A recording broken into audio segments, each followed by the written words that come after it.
Hey, baby, walk.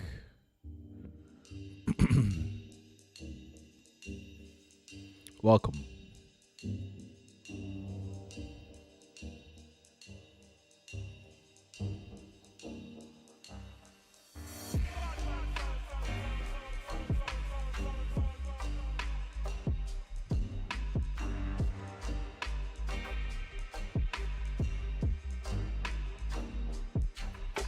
Welcome, welcome. Hey, Black Zeppelin, welcome. Education Minister Dharmendra Pradhan has resigned. It comes after youth-led protests swept the country over a growing dispute sparked by examination paper leaks. Okay, so time is just an illusion now. Pre-dawn noisy. I don't even have the right snacks prepared. Oh man, I was asleep, and then I woke up. I woke up and I saw that the protests in India, like there's some breaking news on it. So I just wanted to come in here and talk about it because I think it's quite massive. Pradhan says he submitted his resignation to Prime Minister Narendra Modi. Protest leaders from the Cockroach Janta party have been holding talks with the government and demanding Pradhan step down. We have done it! We have done it!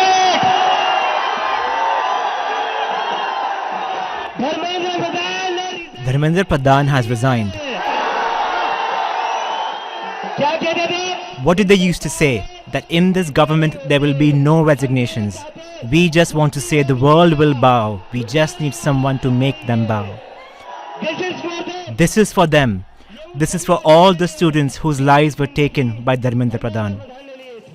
Well, Pradhan posted his resignation statement on X. Here's a part of what he said. The developments of the past 10 days have saddened me.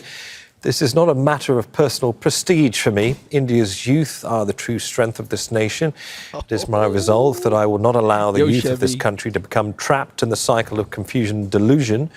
The situation that has arisen at Jantar and across the country should not be exploited by anti-national forces.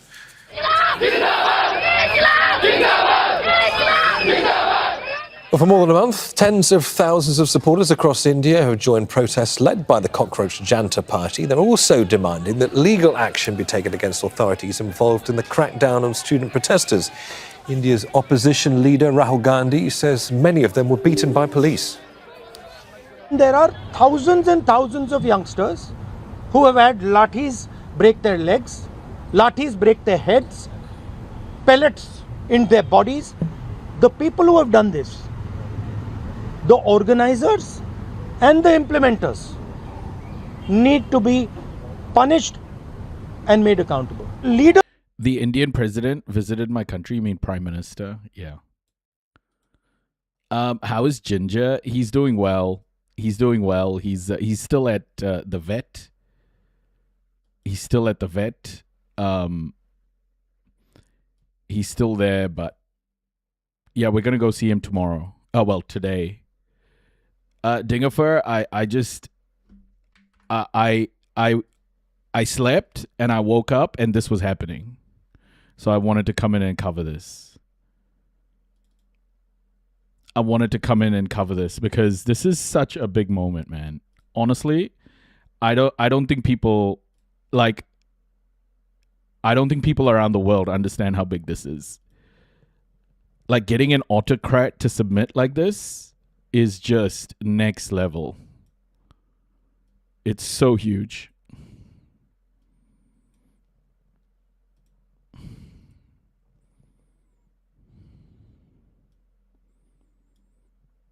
It's so massive. Welcome in, everybody. Of this entire machinery that is doing this, Mr. Narendra Modi has to apologize for what he has done. Let's go live to New Delhi, speak to Neha Punia. Good to see you, Neha. So firstly, walk us through the immediate details on the ground following Dharmendra Pradhan's resignation. I mean, does it come with any further concessions to the students? Yeah, Dingifer, like I spoke about it in the earlier live today. It's so good. Like even his thing that was blocking his intestines, we have it here. It's in this little thing. It's like a little plastic thing that was stuck in his intestines. I don't know if you can see it. You can just probably see it. Yeah. It's crazy. The pot of shame, yeah.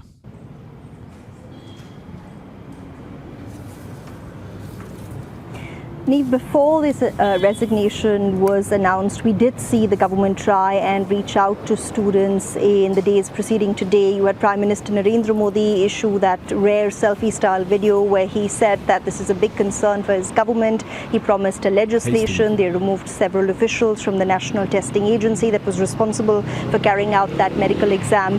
But the Cockroach Janata Party and its supporters have been steadfast. They've said their biggest... El Mencho, I'm going to be talking about this during this live. In terms of Iran, America, I think it's in an escalation cycle now that's quite dangerous. I think it's going to be a long-term thing, especially now with the Bab el Mandab Strait closed as well. I think it's going to be pretty bad.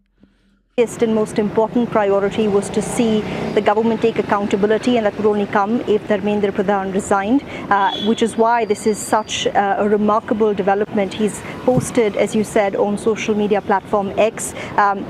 He's tried to reach out to the students through that resignation letter. He says that he had never turned his back on the problems, essentially saying that he does take responsibility for what happened.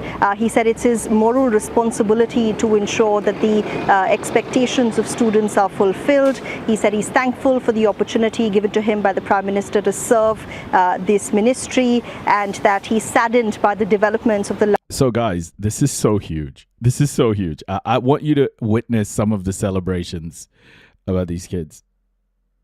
Hey, 8-bit supercomputer. Yeah, I was asleep. Guys. But I came on because like I woke up. You know when you wake up at night and then your phone's like right next to you and then you just look at it and go, just one look. Just one look. Just one cheeky little look. And then I looked. And this was going on, so I thought I'd come in.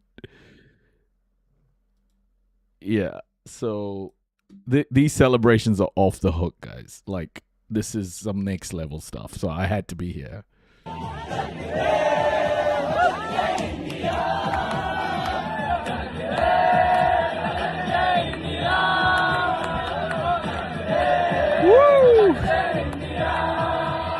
I can't show the screen, I can't show the screen on TikTok. You guys can listen along.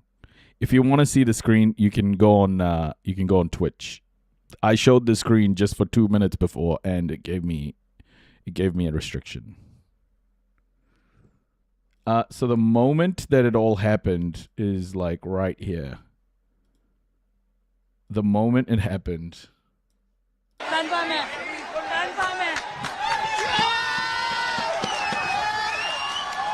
They did it.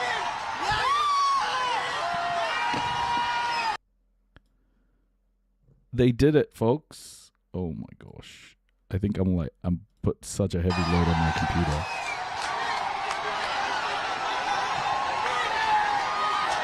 We have done it! We have done it! Dharmendra Pradhan ने resign कर दिया है।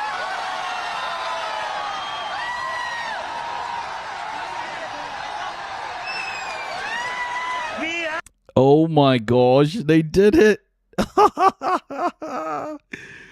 Oh my gosh, they did it, folks. Okay, so what happened over the last few days? Last couple of months, I would say. There's been this uprising called the Cockroach movement in India, and it's a grassroots movement organized by it happened organically because the Chief Justice of India called unemployed students cockroaches, as in they're a burden to India. You know, they're a burden to India, and people got pissed off about that because youth unemployment is very high in India. In some scenarios, it's 40%. Follower detected. Hey, Steve. Welcome to Twitch. Yeah, youth employment in some cases, it's very high. Very, very high, right? 40% in some scenarios. And that's the thing right now is the Chief Justice called these kids cockroaches. And one of this guy on screen, so he was studying in Boston at the time, and he decided to create a meme. He basically just created a meme called the Cockroach People's Party, because, you know, everyone was being called cockroaches. So he's like, why don't we just own that name? Why don't we just own it and create our own party called the Cockroach People's Party? And it's called the CJP. And it basically got immediate support. It has way more followers on social media than the BJP, right? Like the ruling party. So then they started organizing.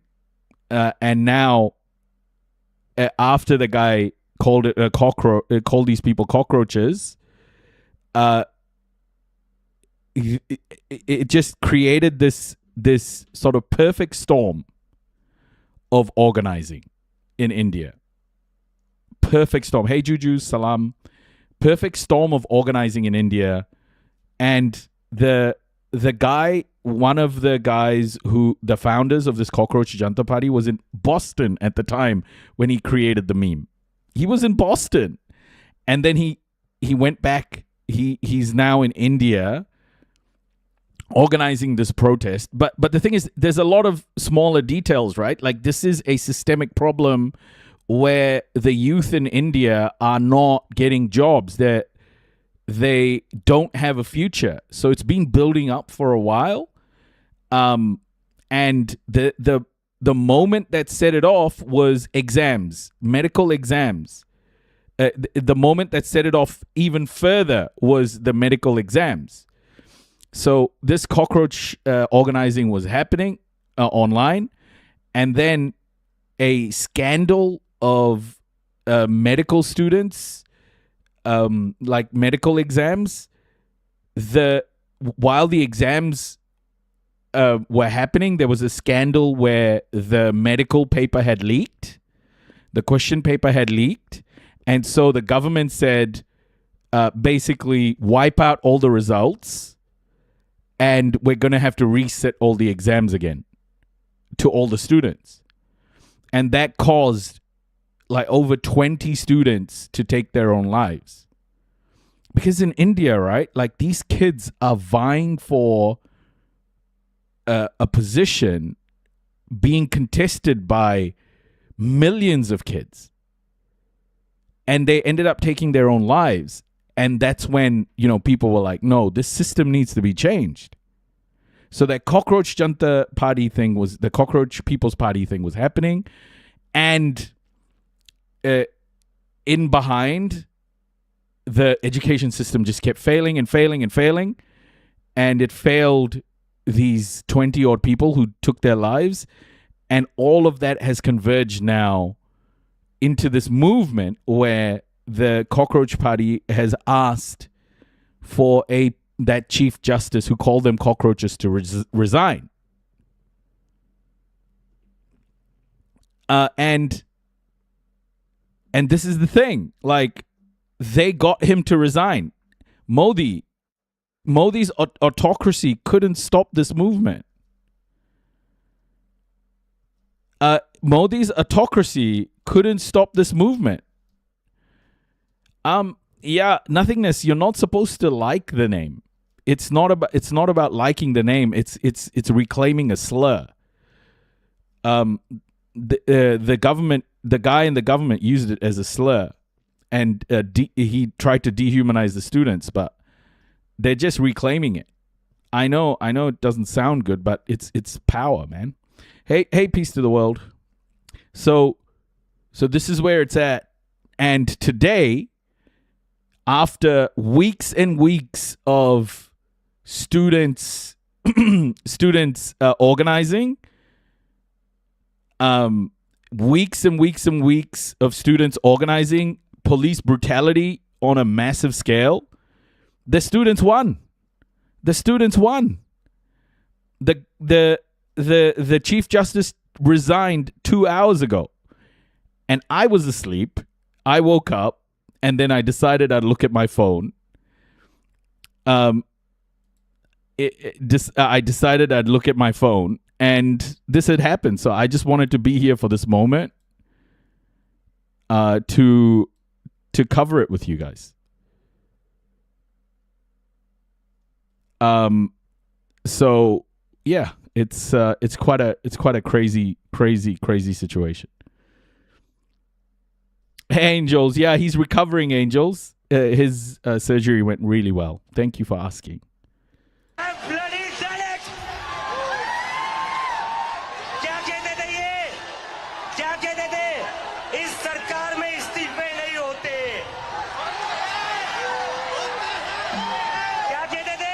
We went and saw him, Angels. We went and saw him. We took him for a little walk, just a small one. He ate food. He's peeing and pooing again. We got the souvenir of the thing that was stuck in his intestines as well. Little plastic bottle topper. But he's looking in great spirits, honestly. Like, I'm so happy.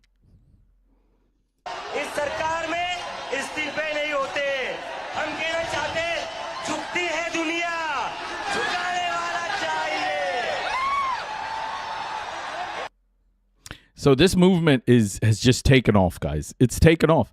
The reason why this is such a big thing, people will be like, oh, so that guy resigned? What now? That guy resigned? What now? This has been the only opposition. This has been the only opposition to Modi's power. Only legit opposition to Modi's power.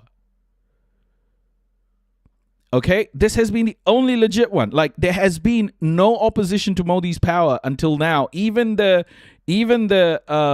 Congress party, just weak, man. Just weak.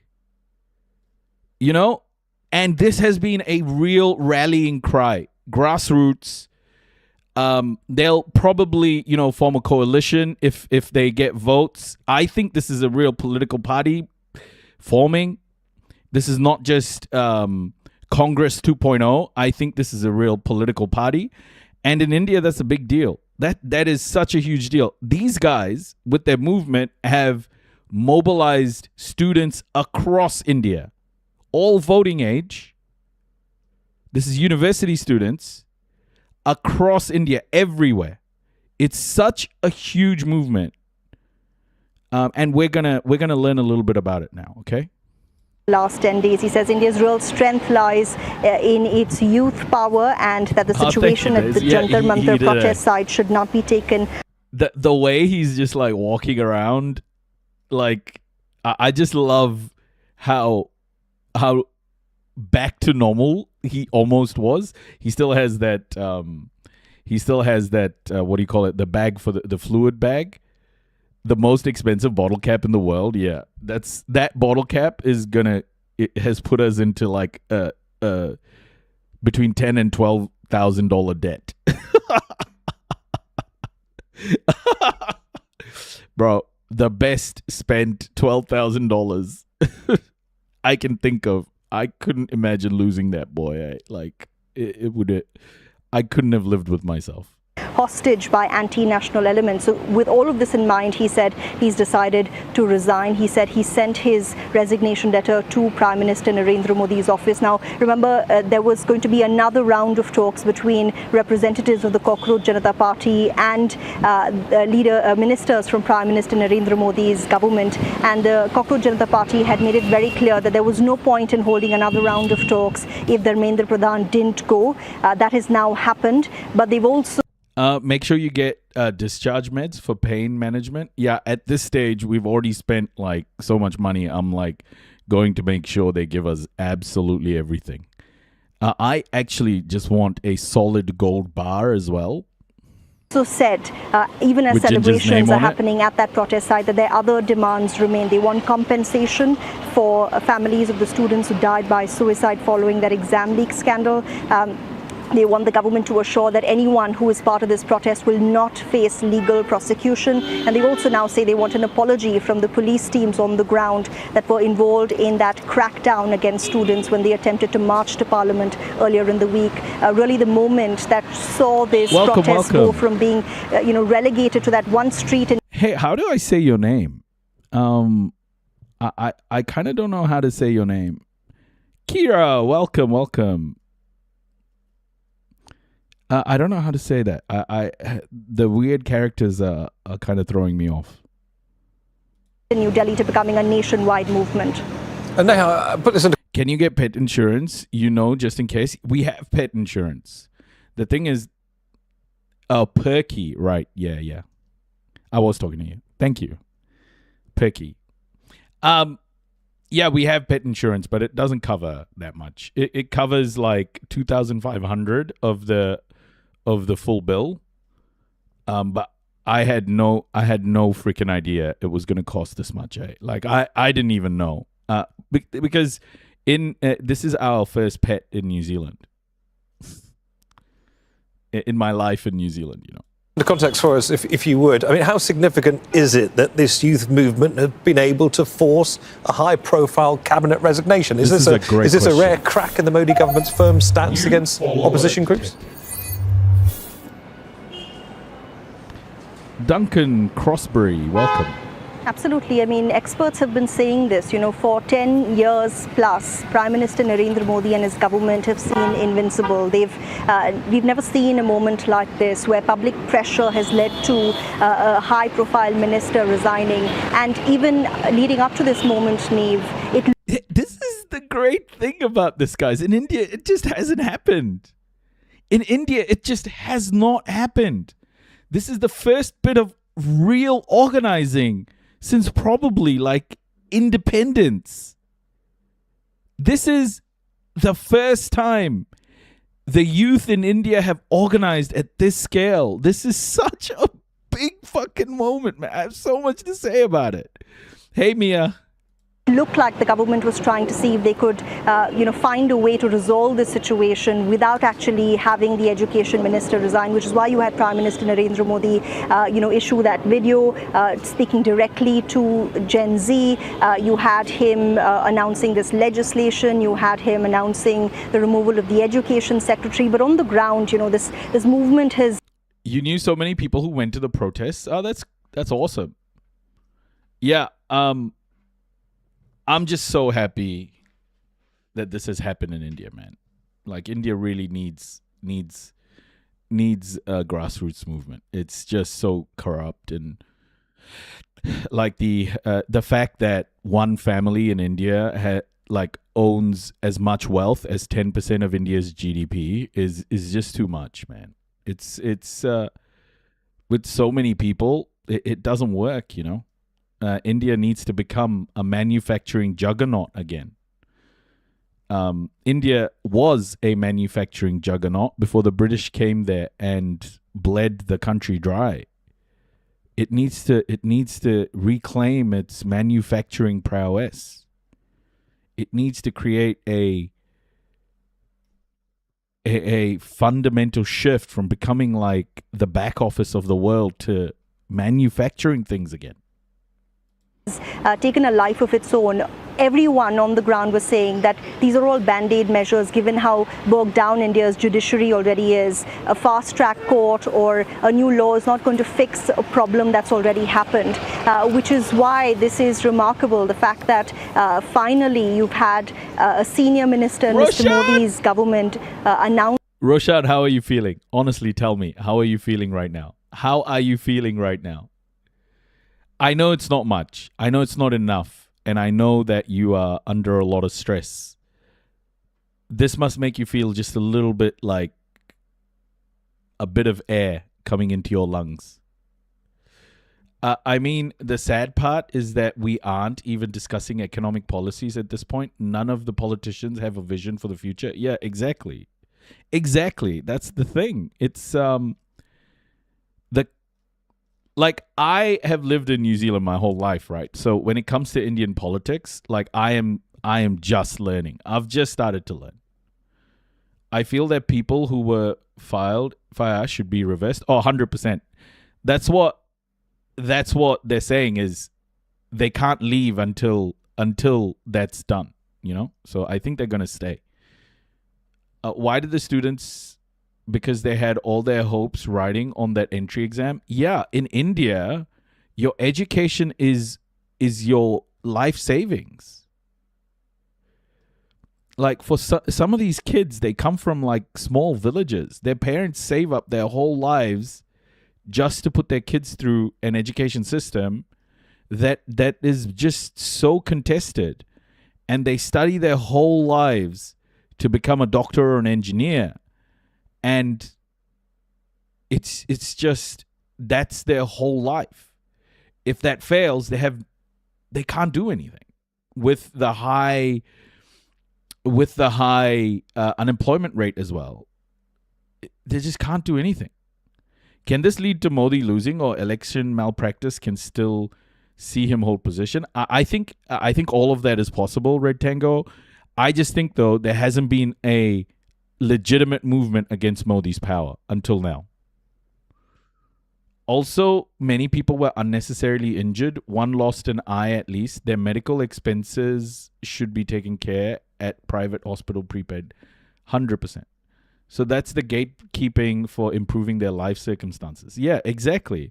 And the thing is, in India, right, you can bribe your way to anything. So India has become kind of like a pay-to-play.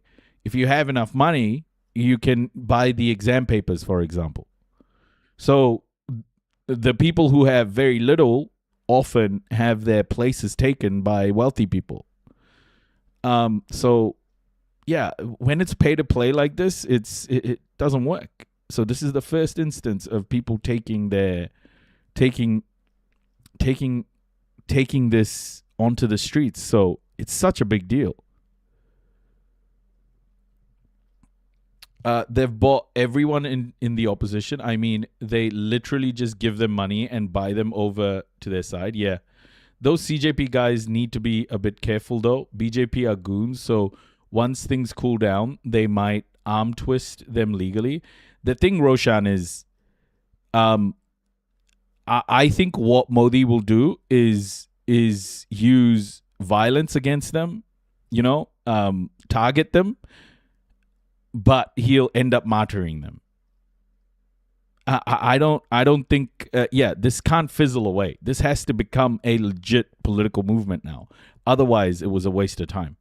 The crazy part is that you need to earn an income of $32,000 to be top 1% of income earners in India. Yep. Modi just released 2 blog reels starting with my friends. During this time, they're demolishing a Muslim-built university, and they shut down a college in Kashmir a month ago because most of the joinees were Muslim.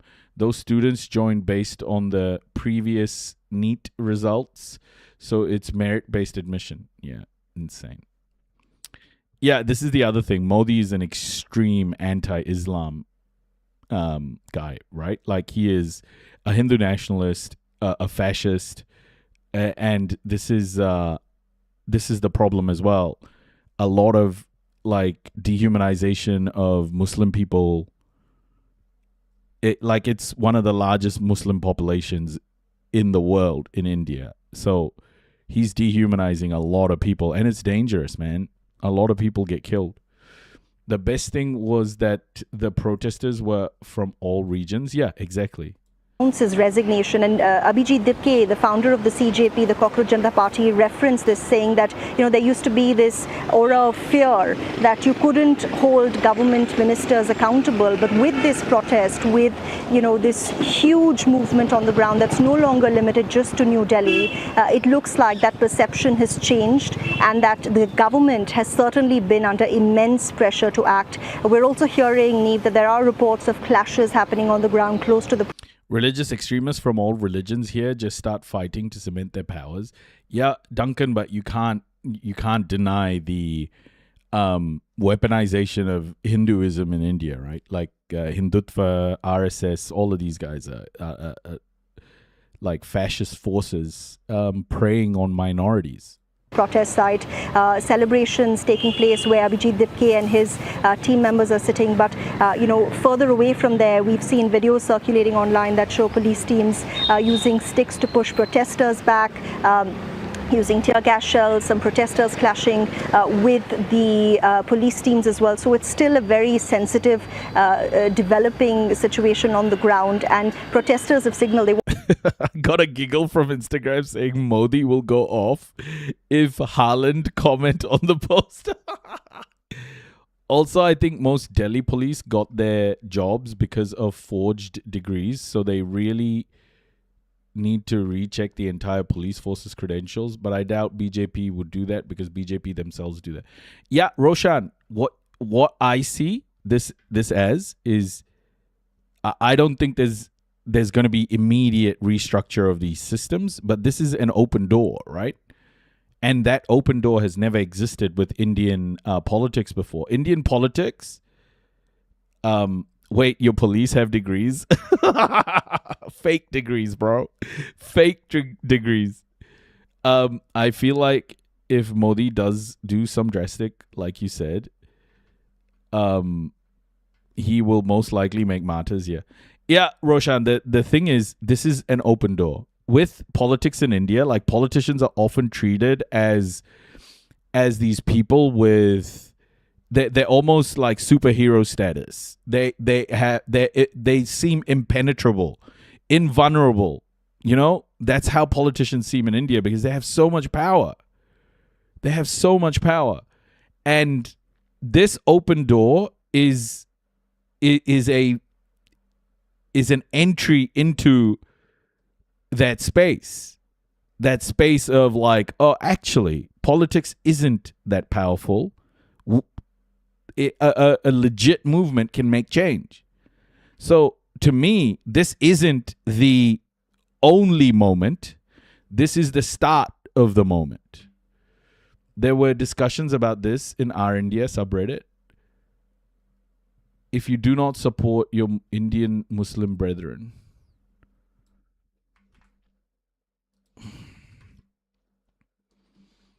if you don't support your Indian Muslim brethren now, then you are not fit to be the citizen of this country. You didn't come out in support of your Muslim brethren back in 2019. Instead, you made sure they were beaten up by saying slogans like Delhi police turn lato, tum lat bajao, hum tumhare saath hai. Back then, you can argue that the citizens of this country were brainwashed and didn't know better. But time and again, the citizens of this country have not done jack shit to support Muslims of this country. You celebrate when a Muslim is lynched or is sent to jail. Now is the time. Support your Muslim brethren. The Muslims of this country are standing with you against the paper leak fiasco, but the government is hell-bent on making sure Muslims are harassed and jailed. Do something. You turned a blind eye during the CAA protests. You turned a blind eye during the Jamia protests. You also turned a blind eye during the farmers' protests. Do something. We were always on the forefront in every protest. It is only after your house was set on fire you woke up. Help the Muslims of this country if they are jailed or harassed. Don't turn a blind eye. Otherwise, you're a coward. Sincerely, an Indian Muslim. That's a nice message. Hey, Curves, welcome. Wow, light mode. I don't go on Reddit much. I only like if there's some subject to read, I read it. I'm not a hardcore Redditor. You can't viably oppress 250 million Muslims on the basis of their religion. It's fundamentally immoral. And additionally is also just politically dangerous to the health of the nation. Duncan, but it's being done, you know? Yeah, but still light mode. Go easy on me, Roshan. Go easy on me. Want all their demands met. So it doesn't look like they're going anywhere just yet, but it's... Does India still function in a caste system? Yeah. The caste system is deeply embedded. Certainly a huge win for the movement that has become more than just about exam leaks. It's become about the angst of an entire generation against the economic situation in India, particularly the rate of unemployment, which is in the double digits for those under the age of 25. Nehal, many thanks for that. Nehal Punia there in New Delhi. Well, just to add to what Nehal's just been telling us, India's Cockroach Janta Party, just to remind you, started as an online joke. Since it was launched just weeks ago, it gained more than 22 million Instagram followers. Its founder says nearly all of those followers are based in India. The great thing about this CJP movement is that it truly seems to represent India's constitution. The promise of secularism is, I think, deeply embedded in this movement, which is great. But it needs to show its chops. It's just the start. If it truly wants to keep going, if it truly wants to like make real change, it needs to keep going and it needs to keep building from this. This is not the end. This is the beginning. This is the beginning. This is just a small victory in in years of fighting and gaining power in parliament slowly but surely. This is, how I speak about in America, like you need to think like 15, 20 years ahead. This is that kind of movement. This is that kind of movement, okay, where these kids need to think long term. There's no, like, immediate changes can happen like this, but this has to be a long effort of building a movement, a sustainable movement, grassroots, globally, everything. This is the kind of organizing the world needs to see.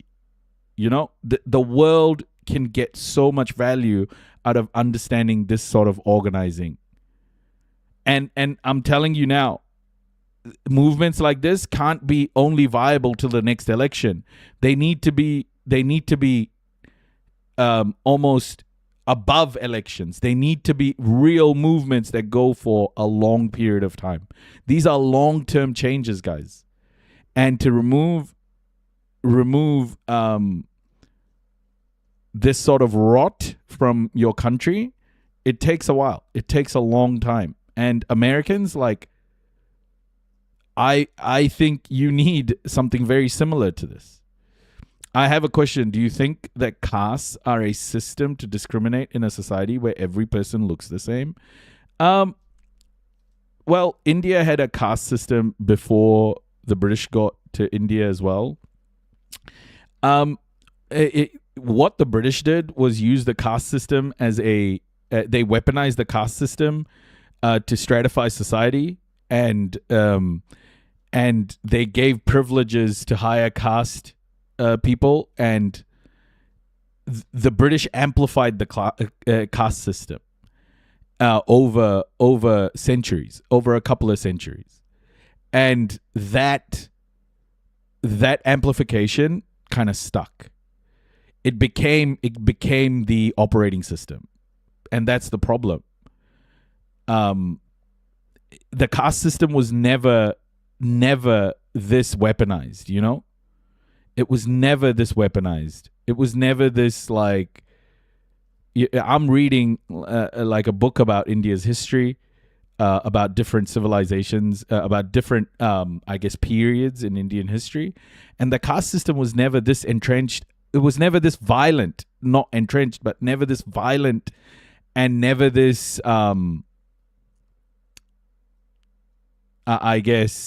divisive,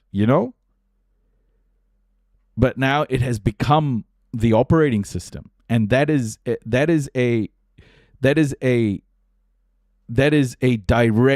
direct impact of European colonization, of the British, what the British did to India. Like, you guys should understand what the British did to India. It is, it's ridiculous. The British took a lot.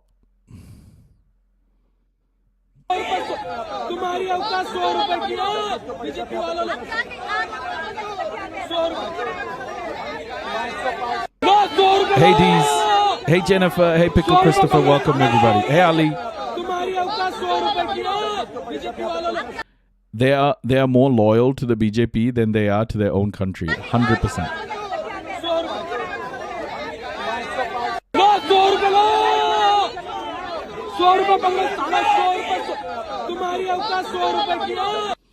Yeah, the British kind of like the British like European colonization used I'm always amazed how tiny little country like Britain can overtake 1 billion over 1 billion. The population of India wasn't a billion when the British came in, right? Like it wasn't a billion people at the time.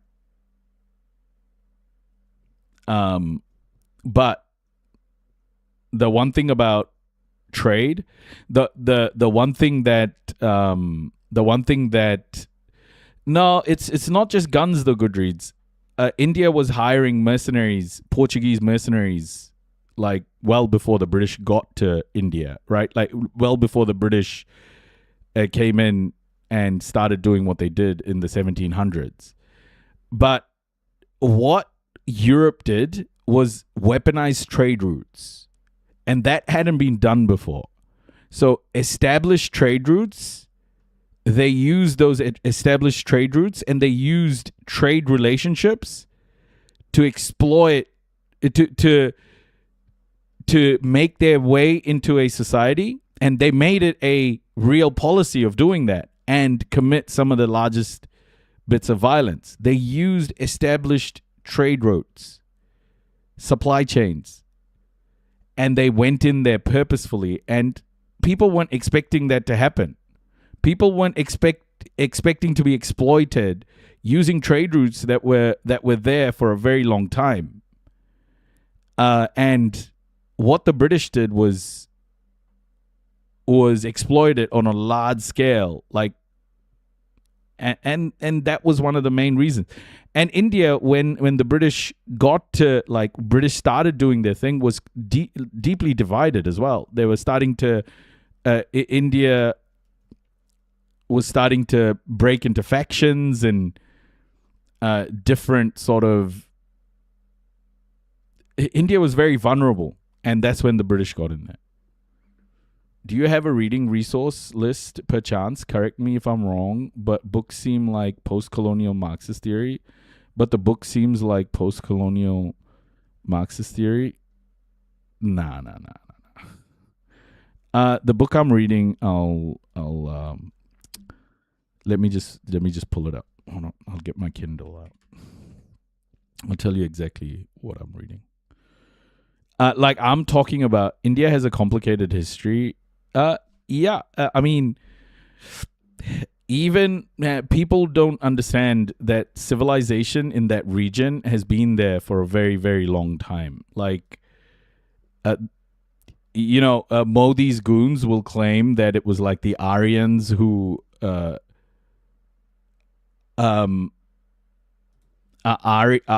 Aryan race or whatever, but there was civilizations that predated that have been found in that region. So, like, the book I'm talking about, let me show you. It's called India: A History. Let me just by John Key. It's a white dude who wrote about this, but it's really good. India: A History by John Key. Yeah. So this book is the one I'm reading. I think this is a really good book to get a high level understanding of how India got to where it is today. And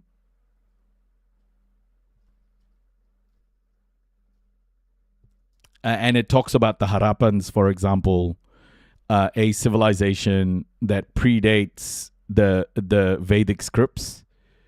Like, the Vedic scripts have become like the start of a civilization or something, but no, there's been civilization before the Vedic scripts were written. Before, all of those epics were written, there was civilization in that area that extended all the way to, like, Afghanistan. It's fascinating, but read it, like, break that that indoctrination.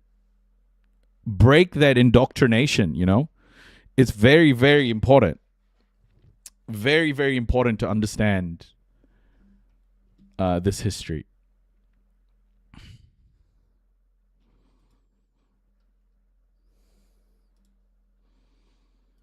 The movement says it speaks for young Indians frustrated. I always thought my family is a Brahmin family, right? I am an atheist, so I don't give a fuck about any of that shit.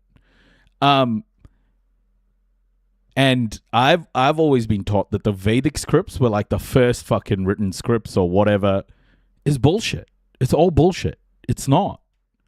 They're like these civilizations that predated the Vedic scripts built roads and shelters and like incredible things they built.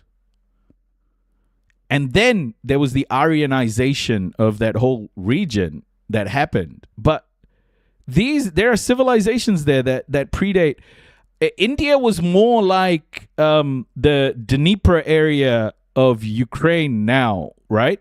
Where there were tribes, all different types of tribes coexisting in different like regions.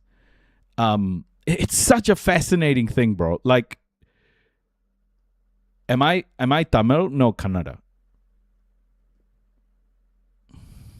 By unemployment, national exam-related scandals and rising costs of living. It's also under intense scrutiny by the government. Officials had questioned the group's rapid rise and blocked its X account, citing security concerns. India has more than 700 million people under the age of 30, and youth unemployment is officially at almost 10%. That number is a little bit misleading because they'll say youth unemployment is 10%, but in certain segments, like between I think it's like 16 and 25, youth unemployment is 40%. In particular fields, in particular verticals. So it isn't.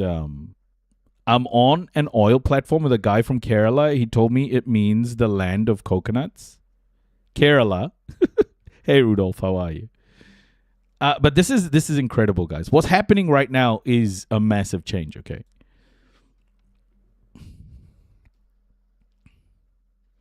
That's why I was so keen to come online right now.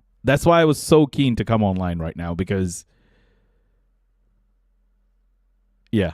I think covering this is very, very key because it has global impact. India's education minister has stepped down after weeks of youth-led protests over a major examination scandal.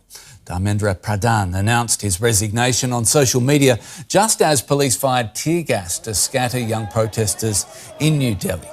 The violence flared hours before leaders of the so-called Cockroach movement were set to hold talks with ministers. The protests are seen as the biggest challenge to Modi's leadership since he took office in 2014. Pradhan's resignation had been a key demand of the movement. Our DW correspondent Adil Bhatt is monitoring the situation from Delhi. Adil, what do we know about the minister's decision here? Well, first of all, it's a massive victory for protesters, students, and also for Cockroach Janata Party. We have seen visuals coming from Jantar Mandir, the designated protesting site, where we saw the founder of Cockroach Janata Party, Abhijit Dipke, announcing the resignation of Education Minister of India, Dharmendra Pradhan. He announced on the podium that and shouted in front of thousands of people, where he said that Dharmendra Pradhan has resigned from his post, and the crowd, which was like protesters and students, there was a movement of jubilation. There was a movement of excitement. We saw people on the streets dancing, singing songs, and we saw people also using slogans that. Hey, and Modi. then after that, the reaction that we saw from the crowd. I feel like the USA is 100% going down the same route. If we don't do anything, we're going to have to do some drastic, but the people here are too comfortable to even be thinking like that, to be honest. Yeah, the West, this is the thing. Like, the world is not going to change with Western protests. That's become clear. I don't think the West, people in the West really, want to lose their privileges they don't want to speak up as or make changes fundamentally. Although I think the genocide in Gaza may have changed that equation a little bit. We'll see how long it lasts for. But you will see the change happen from the global South, and the West will have no choice but to change. Like that's what's going to happen. I believe seizing the means of production is the only answer, and people just don't know that for some reason. Like they just protest and vote. Yeah. Seizing the means of production doesn't happen. Like, I honestly think that a lot of people are deluded into thinking that a Lenin-style revolution is going to happen one day. And I just want people to understand, you need to think long-term. We need to think long-term. We need to think 15, 20 years. We need to think across protests. We need to be thinking long-term. And the thing is, this is how the Cockroach Janta Party needs to think as well. Like, in the next election, they may not win that many seats, or who knows, they may win the election. But that even winning the election doesn't matter. Like, there's got to be a strategy that is longer lasting than the egos in the party right now. It's gotta transcend the people in the party right now. What's that saying? Plant trees that you'll never sit under. That's the kind of movement it needs. And Abhijit Dipke kind of addressing them. He said, if you kind of protest against this government, they're ready to accept your demands. So in democracy, you don't have to fear. We have to keep protesting. We have to give them signal that unless and until you don't listen to the demands of protesters, maybe it's not sleep, but sit. Plant trees that you won't sit under. won't back down. So in this case, it's a massive victory for definitely for students, for Cockroach Janta Party, but kind of a huge setback for Prime Minister Modi, because Modi's image in India is kind of a strong man. He doesn't budge. He doesn't show any signs of weakness. But this time, after farmer protest, this is the second time we saw Prime Minister Modi kind of accepting the demands of students, protesters, and Cockroach Janta Party. So huge, massive news and really exciting news for protesters and students from New Delhi. So, Adil, the protesters have got this victory, this massive victory as you describe it.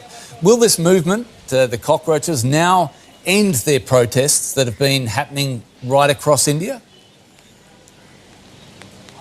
That's what they said. That was their main demand. The main demand was the resignation of Education Minister of India, Dharmendra Pradhan.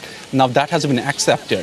Apart from that, let me give you some context. There were 2 rounds of talks so far. Yesterday was second round of talks in which there were 3 major demands. The first was resignation of Dharmendra Pradhan as Education Minister, which was accepted. Second was the compensation for students who died because of exam leaks. That's pending now. And third one was you don't have to file any cases or charges against protesters or students who were protesting near Jantar Mantar. Pecky, don't bother. Honestly, these people, let them boost the live. It's okay. Yo, did you hear Trump said he's running again in 2028? Guys, I think that's bait. Rafe, he's baiting the media, and the media is gonna take the bait. It's dumb. Don't fall into that trap, Rafe. So the first demand has been accepted, 2 more demands are pending, and now they have added 1 more demand that they expect Delhi police to post an apology for students because they accuse them of police brutality. So first demand has been met so far. There are other 3 demands. So according to Cockroach Janta Party's manifesto, or they're updating their roster, they said first demand has been accepted. They will still like to continue unless until 3 other demands are not. Honestly, rock, paper, scissors, I hope that you rewrite your constitution for a modern world. A bunch of slave owners wrote your constitution in America, and that shouldn't be the law of the land, honestly. I just think it's freaking crazy that a constitution written for white people is used as some sort of yardstick of freedom and morality. It's you can't. It's not particularly great. Hello, noisy immigrant. Change comes from within, or it will come from without. Change is coming. Absolutely. So human. Accepted. So we had to, so far the signaling is until you don't accept all these three major demands, we are not going to leave the protesting site. Yeah, Spirit Fox.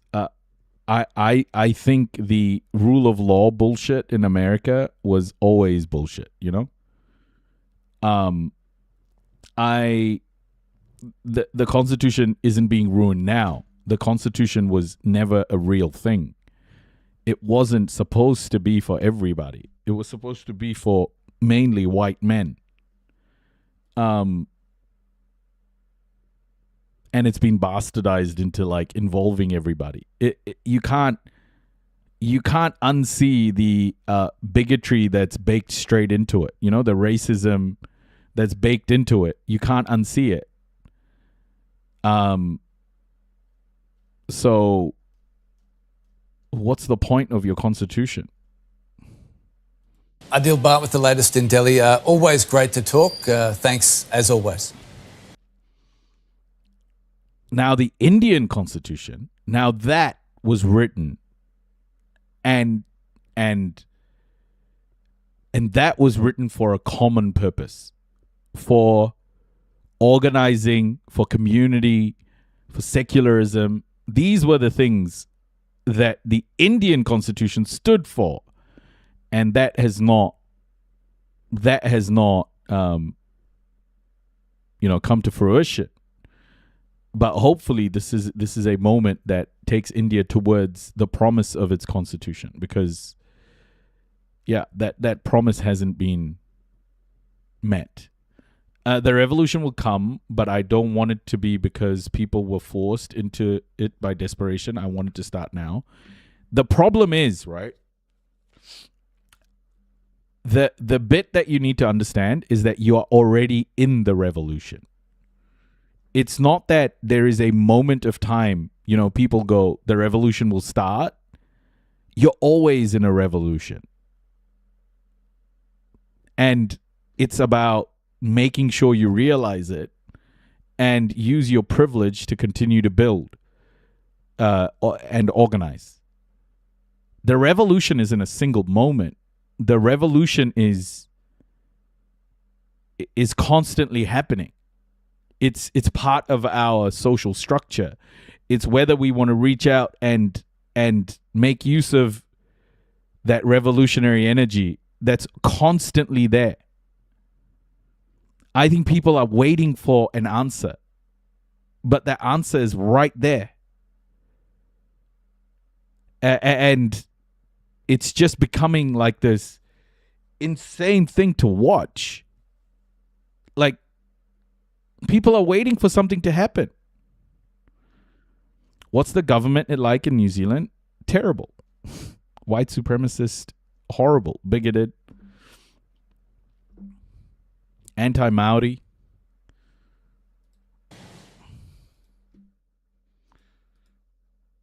It's horrendous. India's education minister resigns. This is ABC News. This is how Australia is covering it. After weeks of nationwide protests, India's education minister has resigned. It hands a major victory to the youth-led Cockroach Junta Party, demanding... Junta Party! Fuck Australia, man. Oh, bro. Cockroach Junta Party. Oh. I can't, man. Oh, fuck. White people, please treat these moments with the care that it needs, okay? Cockroach Junta Party, bro. Oh, my gosh. You guys understand what a junta is, right? That he quit over last month's exam paper leak. The beard is back. Hey, Hermit Sapien. Across India, thousands of people take to the streets. Dissatisfaction started last month over exam paper leaks that forced 2 million medical hopefuls to resit entrance exams. The movement is spreading and has tapped into a deeper anger at the Modi government. The situation in the country is alarming. Exam papers are being... Yeah. I was just wondering why am I laughing like a crazy person and I'm not getting any response. Maybe I was just laughing like a crazy person. Leaked, seats are being sold, votes are being stolen, and students are facing injustice. Thank you, friends. Oh, there it is. I need that clip. Wait. One sec. Prime Minister Modi thanked. Wait. Let me just get that clip. One sec. Friends!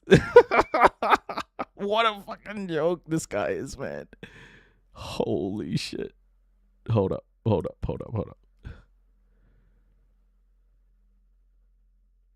Thank you, friends. Prime Minister. I got it. Oh, fuck, dude. Hold on. Let me just quickly sort this. Mr. Modi thanked his supporters and tried to defuse the dissent, proposing special courts to prosecute those behind the exam leaks. Oh, Roshan, bro, the memes about his thank you friends are great. The newly formed party is channeling a growing sense of desperation and rage. The so-called Cockroaches have come together as India's biggest opposition movement since Modi came to power 12 years ago. While the Junta Party and government officials have started talks, demands for government accountability and an overhaul of the education system have not gone away. India's unemployment rate has hit 40% for graduates aged under 25. And those at the New Delhi sit-in say they're in for the long haul. Yeah, this is what I was saying. Like, graduates under 25 is 40%, guys. Like, it's Al Jazeera said it was close to 10%, but bro, it's way bigger than that. The problem's huge. Come hail or storm or anything else, we will not move from here. Hungry for a brighter future. Jenny Lavelle, ABC News. Jenny Lavelle. Hold up, guys. I've just got the sound effect. I need to chuck it in. Oh my gosh, this is epic. Where the heck did it go? Oh, I need to download it. Wait. It's there it is. There she is. There it is. Oh goodness. Here we go. Oh, yes. Thank you, friends. Prime Minister. Thank you, friends.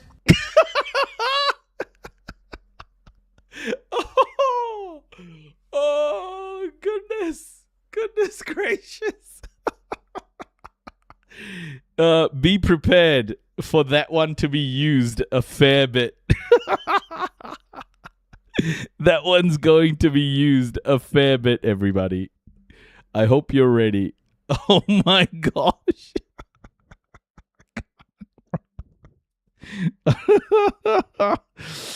Oh, I'm losing it.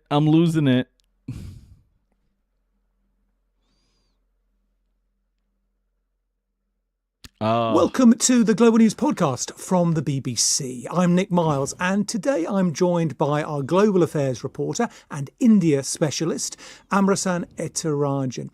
Ambrasan, today we're getting into the latest on that situation between the Cockroach Junta Party in India, the youth-led movement, and the Modi government. The way the West is covering this is very important, because one of the things that I will say is what's happening in India with, workers starting to or the future workforce starting to take control is going to have a big impact on the West, because the West has for decades, for centuries, I should say, for 600 years relied on exploiting the labor of the global South to continue to build wealth, right?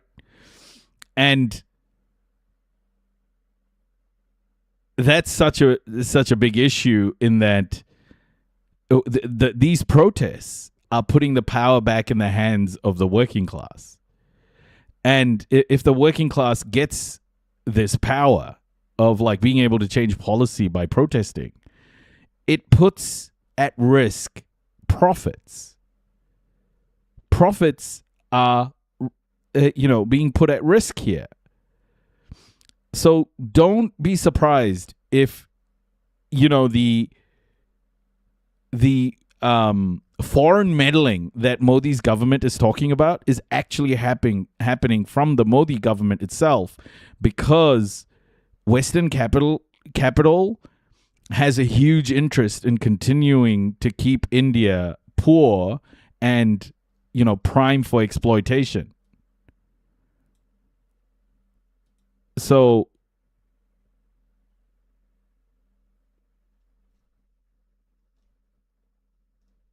yeah, it's important when countries like India start rising, it will impact the whole world. Profit margins start to decrease.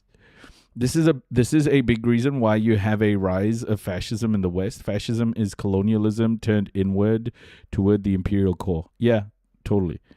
No, God, no, fuck no.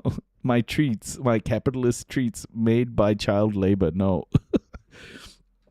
Just so you guys know, modern slavery, which people like Elon Musk talk about and go, oh, actually, modern slavery, slavery today is a lot bigger than what it was. Well, that modern slavery contributes 230 billion US dollars a year of profit. That modern slavery exists because of the capitalist system, because of the exploitation of labor.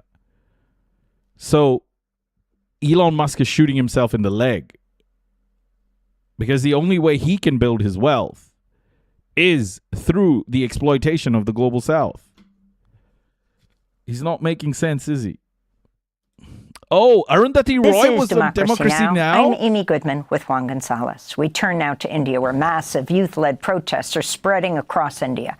On Thursday, thousands of young people staged another sit-in New Delhi in defiance of Prime Minister Narendra Modi's government, which has violently cracked down on protesters. The protest movement... Okay, if there's a voice that you guys should 100% listen to in India, it's Arundhati Roy. So I'm glad she was on here. Is being led by the newly formed Cockroach Janta Party. The party was formed after India's Chief Justice compared India's unemployed youth to cockroaches and parasites. You so much. Protesters have been demanding the resignation of Modi's education minister. They're blaming him for the leak of national exam questions that were circulated on social media, forcing millions of students to retake the exam. Some students ended up dying by suicide after studying for the exam for years. One prominent Indian activist, Sonam Wangchuk, ended a 26-day hunger strike today that he began. I'm in South Carolina, U.S. All our McDonald's are run entirely with prison labor. Holy shit, righteous giggles. In solidarity with the cockroach movement. This is Abhijit Dipka, who founded the Cockroach Janta Party, speaking earlier this week after authorities violently attacked protesters in Delhi. Today, what the Delhi police have done, the way they beat students, the way they hit them in their heads, it was very shameful. Due to this, the country's reputation is being damaged worldwide. And we all know why Delhi police did all of this, because they received orders from Narendra Modi and Amit Shah. We go now to New Delhi, where we're joined by the prize-winning Indian writer and activist Arundhati Roy. She has a new piece for Wire, headlined "Cockroach Democracy, Unarmed and Dangerous." Arundhati begins her piece by writing, quote, "For the first time in years, it feels wonderful to be Indian. Just when hope seemed lost, they came, young roaches." This is the thing, guys. Like, when you see these Indian kids rise up, it makes the diaspora, those who aren't, brainwashed by Hindu nationalism, it makes the diaspora proud. It makes the diaspora proud. Because for such a long time, the racism, the bigotry towards Indian people, like you can see it online right now, has been so vile. But the government hasn't tried to do anything about it. The government has never stood up for the diaspora. And this is there's a sense of pride in this that comes with these protests that I've definitely felt, that I have felt. There is a sense of pride that, you know, we aren't just the back office of the world. We aren't just the obedient brown people that you can hire and know that, you know, they'll work really hard and make you your profits. Like, that perception needs to go. That perception really needs to go. And people like Modi only amplify that fucking perception. It's they don't give a fuck how the Indian diaspora or the Indian people, the Indian working class is treated. That's why that sort of bigotry can take hold and be amplified online in particular. Modi's government won't stand up to it because it's against their interests to stand up to it. Is riding in on the rain. Arundhati Roy, take it from there. Talk about what's happening in the proverbial house curries of the world, you know? The proverbial house curry. That brown guy over there is going to be obedient. He's going to keep making you money. Just you know, put him in a cubicle and he'll type away. That obedient little Indian there, he will work until he loses his mind. He'll work and then you just replace him because there's a billion of them. In the streets of India, and the movement adopting the name of the justice Sophia, who welcome. called them cockroaches. Well, what's happening in India, what's happening just kilometers from my home, where I will be shortly, is not thousands, Amy, but tens and tens of thousands of young. The Indian psyche is that needs to be completely deconstructed, is the psyche of servitude. That psyche of servitude, the cycle of servitude, that needs to be completely dismantled.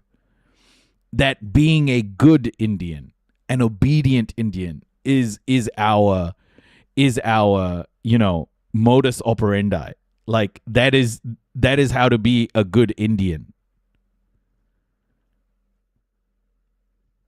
Is to bend the knee to white supremacy. It's so fucking disgusting.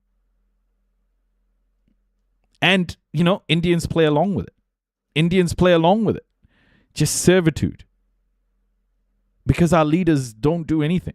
Because Indian leaders don't instill that sense of pride. They're all corrupt and there's nothing to be proud of, or not much to be proud of. People who have just flooded into the city, and now this has spread to cities all over North India, basically.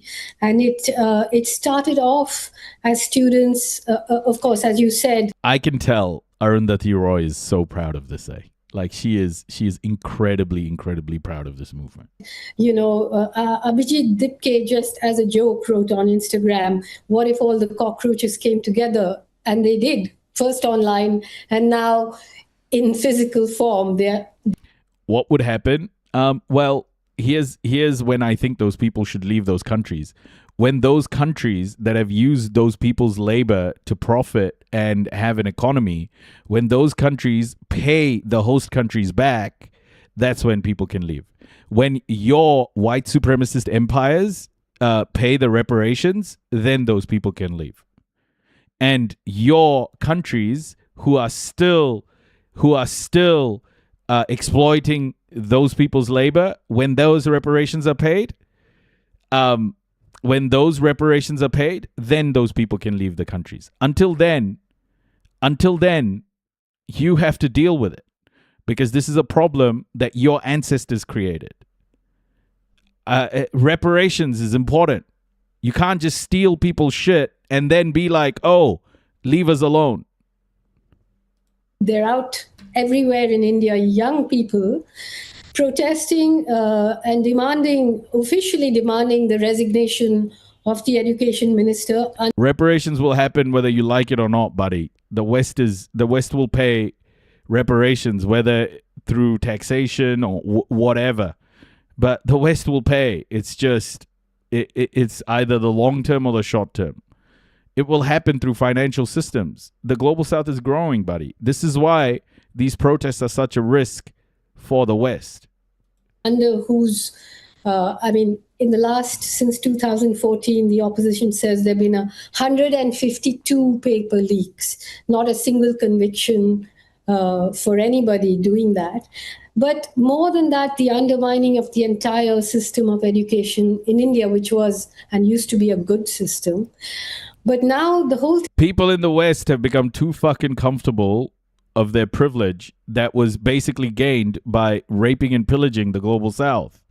And now they're like, oh, what if these people left our countries? Get over it. It's time. The global South is rising. Just either deal with it with empathy or, become the next refugees, I guess. Thing has, if you listen to the slogans and if you see the chanting, everything has shifted to directly attacking Modi. And this has just never happened since 2014 when he became prime minister, or 2002 when he became the chief minister of Gujarat. So it's really a generation whose parents and grandparents wore those Modi masks and chanted Modi, Modi, Modi and got him into power. It is their children now who are saying the emperor has no clothes, and the mockery and the humor. It's just unbelievable. It's unbelievable what's going on. The dancing, the singing, that old, really boring Gandhian protest style. Buddy, Muse, you're going to be talking about the Islamic regime while you're being pickpocketed by the Nigel Farages and the Elon Musks of the world. Don't be so stupid in thinking that your bigotry is going to save you. It's not.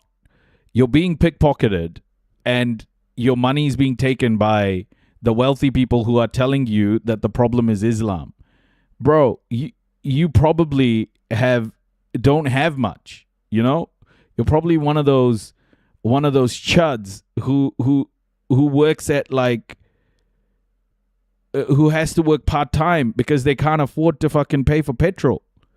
So you need to just either understand that your rhetoric is taking you nowhere, or just become what your billionaire friends have planned for you. Don't be a chud. Has gone is just so exuberant and joyful. But as I said in the piece that I wrote, there are two things. One is that this is the protesters. There are Hindus, Muslims, Christians, Buddhists. It's a sort of demonstration of what we would like India to. Unfortunately, bigotry, racism, white supremacy terms mean nothing anymore. No, they do. They mean a lot. And people are starting to understand it. And one of the big wake-up moments have been because of the genocide in Gaza. People understand that the core problem isn't like this Zionist regime. The core problem has existed within the structures of our world for a very long time, and people are understanding it. That's the revelation that's come out of what the Palestinians are being put through, the genocide.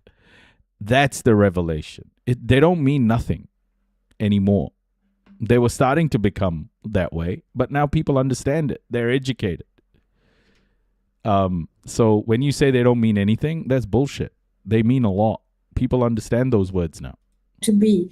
But the fact is that the majority of them, the great majority of them, are the children of Modi's, Hindu right-wing constituency. And therefore... You know who's shitting bricks right now? Israel.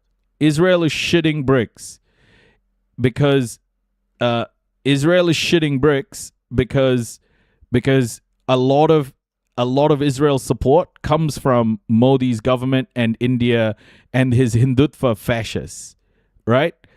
So if those policies start to be fucking targeted, Israel is going to shit bricks. This is a global impact. Do you think the West is built on fucking like automation? Bro, most of the West is built by laborers in places like India, Bangladesh, in Africa. What the fuck are you guys talking about?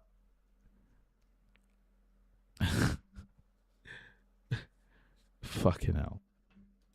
There is a certain protection. They are not Muslims, they're not Sikhs, they're not Christians, they're not Kashmiris. So is the police going to just shoot them down? Things are coming to a stage where you almost think that they're going to call out the army, but will the army agree to kill their own children? I don't know. So it's a very... The youth of India is a rising giant. It's a sleeping giant. There are so many of these youth in India. It is right now rising, and the world should be very concerned about a rising youth in India, because that youth has often for a very long time been exploited, not just by the government of India, but by the capitalist structure, global capitalist structure, and the West has benefited from it. So the moment that the Indian youth wake up, the moment that the giant finally awakens, India's already growing faster than many economies in the world. Like, if growth is the way you measure the world, like, India's like untapped. This youth is just rising now. Morena Giffy, welcome. So, while the West is losing potential, the West is talking about fucking replacement because of these chuds. Tricky situation right now. And Arundhati, how would you compare the cockroach uprising in India to recent other youth-led movements in nearby countries in Nepal and Bangladesh and Sri Lanka? And also, this is coming at a time when the more traditional Marxist or left-wing parties in India, in some of the states of India where they long had major power.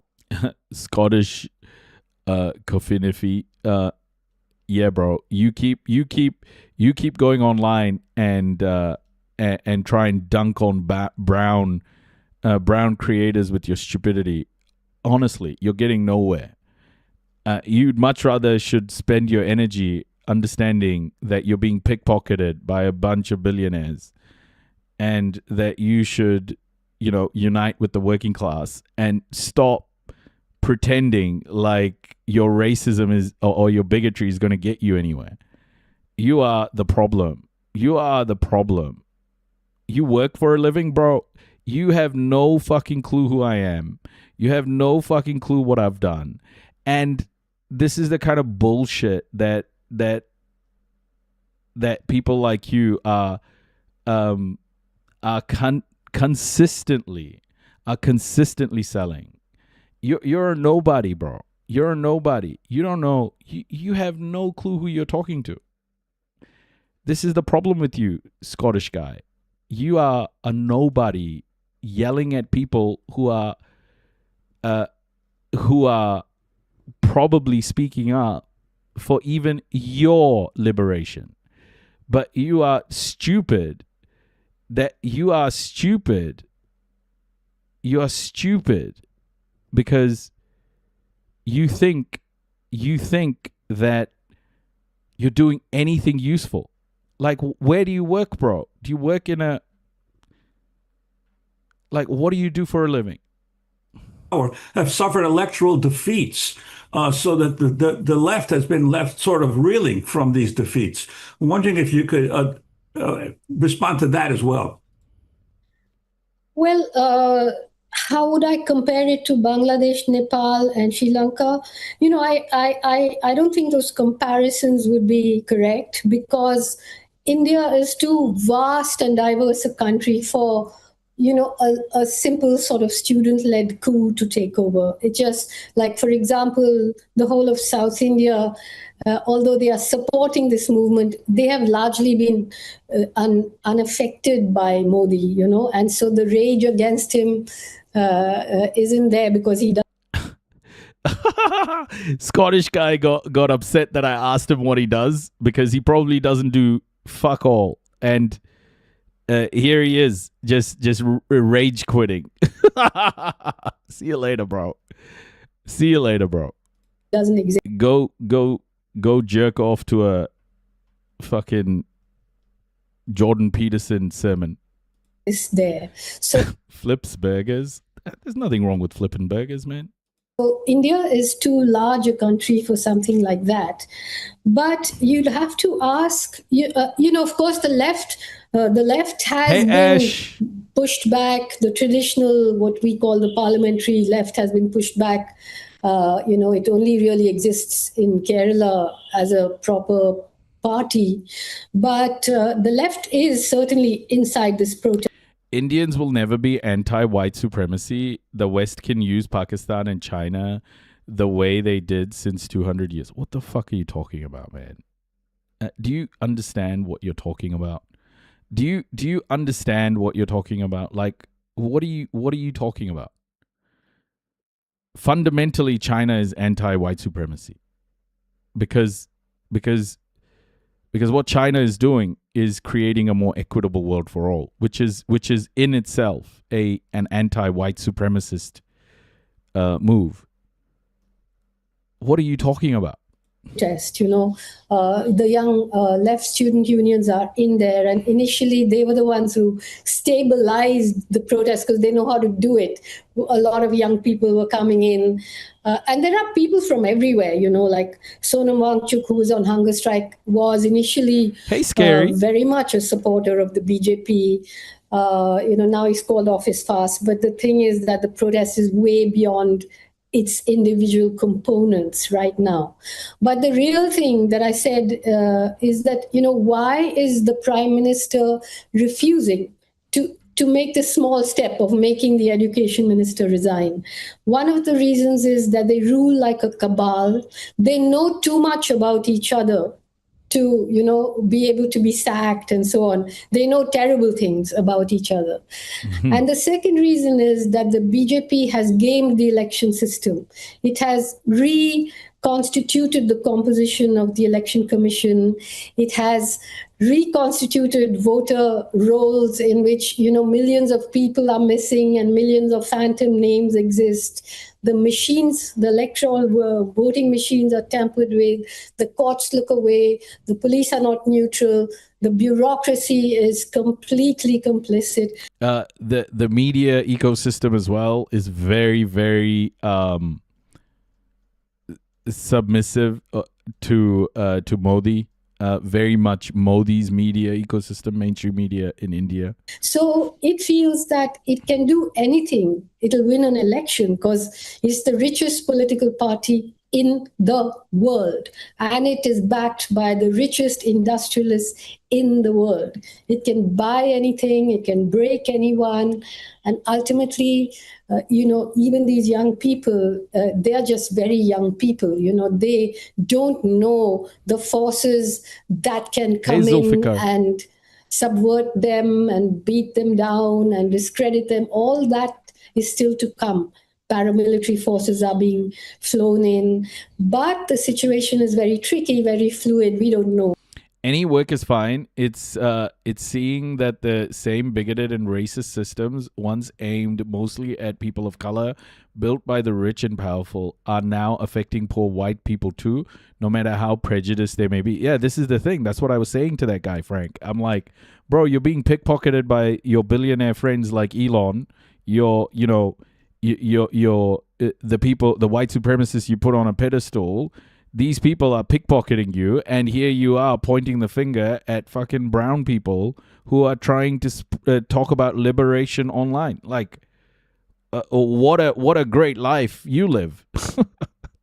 Who the fuck are these people, man? What's going to happen? And could you talk about the extent of the youth unemployment crisis in India today? The youth unemployment crisis is beyond belief, and I don't want to quote figures to you because those figures are rubbish. For example, people who are, selling peanuts on the road or somehow trying to survive are counted as employed people. Basically, there is a crisis of unemployment from the bottom to the top. If he can convince the lowest white man he's better than the best colored man, he won't notice you're picking his pocket. Hell, give him somebody to look down on and he'll empty his pockets for you. Lyndon B. Johnson. Yeah, exactly. Like these people, what these bigots in the West don't understand, these white supremacists, is that when we speak about liberation, it's also liberating them from their masters. Just these people want to hold on to whatever little privilege they have in the world, white privilege, so that they can, go be chuds online. But ultimately, this liberation movement is for everybody. Because of AI now and so on.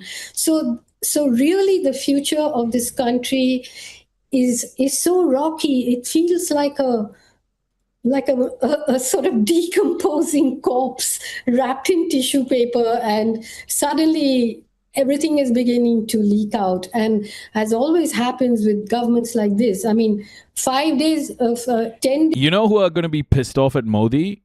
You know who's going to be pissed off at Modi? His supporters.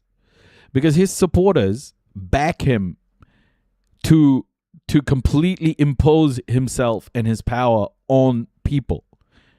That's who his supporters are. They don't want capitulation, compromise, or anything. His supporters will be pissed off that he caved here. That's a U.S. president, by the way, for any non-American that didn't know. Oh, yeah. It's not just poor white people they are targeting. It's basically any marginalized group, trans people, anyone left of literal fascists, etc. Yeah. The thing that really gets me about politics of liberation at the moment, or at least discourse about liberation at the moment, especially in places like Africa, is somehow, anti, somehow homophobia and transphobia are the right of these African states. Like Ibrahim Traore, for example, he's worshipped by so many of these leftists, or these pretend leftists, and they're like, oh, bro, he's just a country, he's liberating the country, just let him be. And when you bring up like his anti-LGBTQ stuff, they're like, oh, it's his choice, he should do it. Without realizing that anti-LGBTQ sentiment, anti-trans sentiment is actually the work of colonial powers. It was when Christianity was, especially white supremacist Christian patriarchy was imposed on Africa. That's when all of these laws, like anti-LGBTQIA plus laws, were implemented. So what Traore is doing is following his colonial masters when implementing these anti-LGBTQIA plus laws. So liberation is for everybody, okay? It can't be for a select few. If you think liberation is for a select few, then you are re-implementing or recreating a system of oppression. This is what I don't understand. How people fucking do it. Like, they just think that the oppression of one is justified if it means the liberation of the people you support. Days ago, if somebody made a mildly off-color joke about Modi, they would be in jail. Today, you have millions of people mocking him in ways which I just... let's be honest, white supremacy will never go away. This is a sad truth. That only way the third world gets any sense of justice is to become first world. Bro, shut the fuck up. You don't know what you're talking about, buddy. You're why don't you go to Asmongold's live? Go to Asmongold's live and go fucking enjoy the roach party, okay? I'm watching the real cockroaches here. You go to Asmongold and watch the mold on his wall grow. Why are you here? I just can't even explain. I mean, you cannot repeat those words on TV, but I don't even know how the man can come out and make a speech again, because everyone just falls about laughing. You know, earlier it used to be just a handful of us. Now it's this whole young generation who I just want to hug because they're so hilarious. Arundhati, if you can talk more about them reshaping the narrative of the government-controlled media, challenging Modi's carefully constructed image to the world because they're using Instagram, they're using YouTube, as they reshape the narrative of these... Bro, literally, like this white replacement theory that these guys speak of, America will be a minority majority by 2043. America will have less white people in it than other minority groups by 2043. Like in 2 generations, say in like 50 years time or 70 years time, everyone's going to be beige. We're going to have black and beige people. What the fuck are you hanging on to, bro? Stop seeing your skin color as anything but adjusting to the weather. Protests to a global audience. So I'll start by saying that the most wicked element in India in the last... That's for white people, by the way. That's what I'm... that adjusting to the weather thing was for white people. But brown and black people cannot forget what racism has done to brown and black communities around the world until there's reparations. Until then, the fight's not over. That fight for liberation has to happen.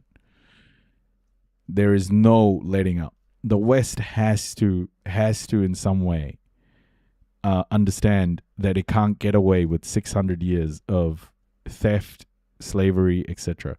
You just can't get away with that stuff. Since Modi came to power, has been the corporate-owned mainstream media.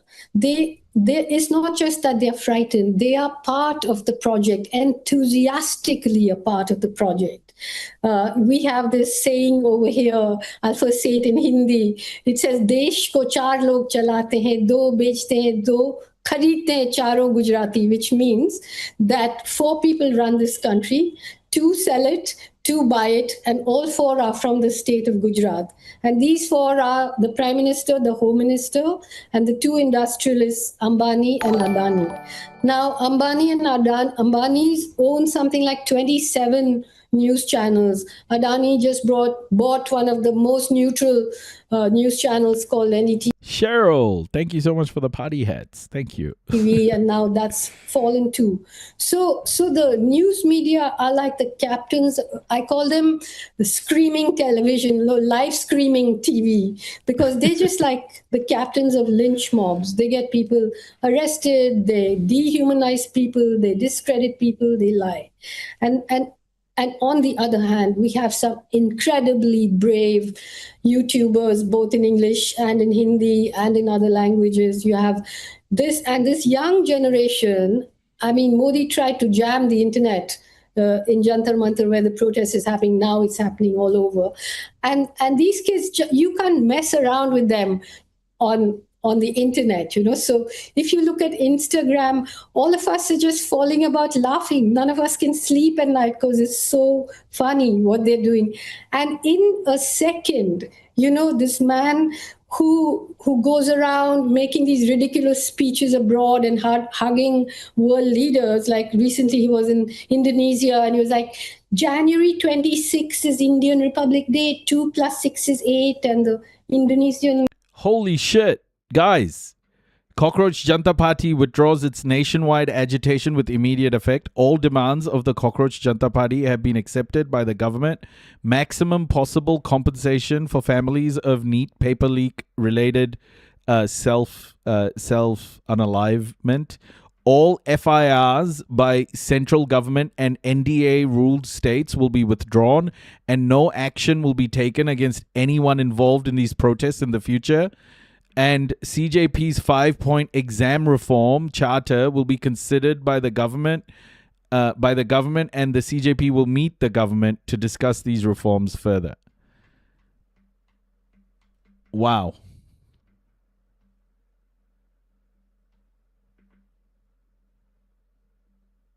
Wow.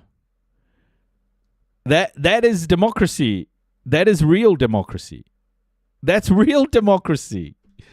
That's how it works. That's how it works. Revolution. But this is not the end, right? Like, this is one moment. This is not the end. This is one moment. So like, think about what's been exposed. And this list is really good. The end of Godi media. And so this is what they're saying is Modi's mainstream media has been exposed. And these are the types of things that create long-term change. 1 million funny memes, 1,000 pictures of courage, the rise of 12 new young political leaders. I don't want to read that last one.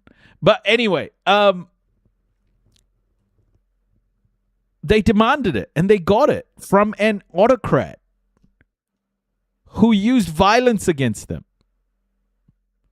An autocrat who used violence against them capitulated to their demands. And the thing is, now the platform has been built. The platform has been built for future organizing. I love this. This is so good. This is so good. And because Modi capitulated to their demands, I have a feeling that it's also going to be a massive impact for his own base. I think his own base is going to feel like they have been left in the dust. Did they demand accountability on the people who used violence against them? All FIRs by central government and NDA-ruled states will be withdrawn, and no action will be taken against anyone involved in these protests in the future. So this was one of their demands.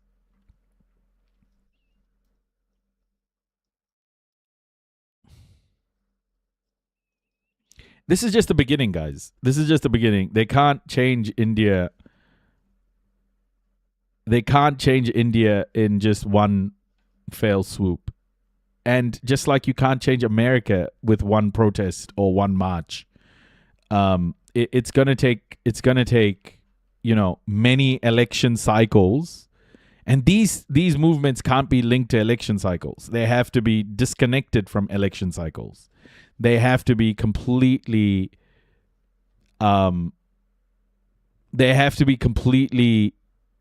independent of election cycles, and it has to be long term. This is how change happens. I think people are too used to the Lenin-esque change of just shooting people and taking stuff. And taking control. I think there's a delusion in Western leftism that that's how it should be. But, man, these people have very little. Like, these students who are protesting, they don't have a whole bunch of resources, right? They are very poor. A lot of these students don't have much in the way of resources at all. So yeah, they've got to pace themselves. They've got to take take it one step at a time. And they need grassroots organizing like this movement, the cockroach movement. I'm very proud of them. I am so proud of all of them. They are showing the world how democracy should work. I mean, Bangladesh did it. Nepal did it. You know, all of these countries are starting to... Kenya is trying. Kenya is trying with Ruto there at the helm. I think all of these kids around the world, the Gen Z movement, is truly changing the world. I'm missing a connection here. If anyone has time to explain, how is the exam incident so connected to Modi's fascism? Is it that it was handled badly with no concern for the students? No, Zatektek. What it shows is that India has become a pay-to-play economy, essentially. That's how I describe it. If you have money, like this is not a current problem. It's been a problem for a long time. I mean, it's a current problem, but it's been a problem for a long time. In India, if you have money, you can, do anything. You can be a doctor, etc. You can do anything. You can get exam papers. You can buy exam papers, for example. But there are lots of people who go through the education system who have very little, right? Their families and villages are putting their life savings into their education. So there's a lot of pressure for these kids to try and make it. And they spend every part of their existence. I mean, imagine being a kid just forced to study every single day. With the pressure of, you got to succeed to look after the family. And there are like, say, 10,000 seats for 1 million people, but like tens of millions of people competing for those 10,000 seats. And if you fail, your future is gone, or at least you're made to feel that way. Like 40% unemployment rate for under 25s. Who graduate. So in a world like that, the education system becomes the privilege. Like going through the education system becomes the privilege, like succeeding in it. So there are millions of people paying their life savings to get a job to look after their families in their villages who are very poor. And if they don't get through, their lives are ruined. And even in that system, it's pay to play. How is that fair? So if you have money, you can get a seat. If you have money, you can get the exam paper. How is that a legit education system? So these protests aren't just about, a moment where a paper was leaked. This protest is about standing up against a system that has become for people with money. A pay-to-play system that isn't fair to anyone who are from villages with very little. And India is built by, these people, these very poor people, man. And the world exploits India's labor, right? And the global South's labor as a whole. The world exploits it. The West exploits it. And the leaders in India allow it to happen. But there are a lot of people who just don't feel like they have futures. They don't have a future. What are you going to do if you don't get your seat? What job are you going to do? Sell, like Arundhati Roy said, sell peanuts on the side of the street. Like that's what you have to do. You have to do something. That's why there's so much street food, right? Like these, you turn to whatever you can.